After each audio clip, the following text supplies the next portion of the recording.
baskets. Look how cute this is.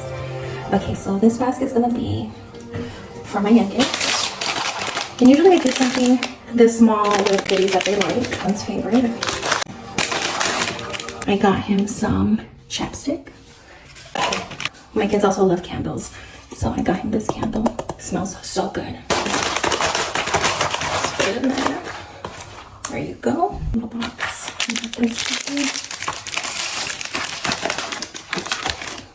Got these. There you go. Decorate my other son's basket. Look at how cute. I think these are just so cute. His favorite chips. Everything that's in their basket is like their favorite snacks. So this also loves candles. So I got him this candle. First one. I also got him this. He loves using this moisturizer for his hands. Got there. Their favorite candy.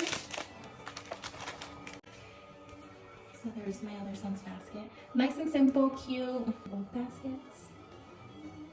Can't wait to give it to them.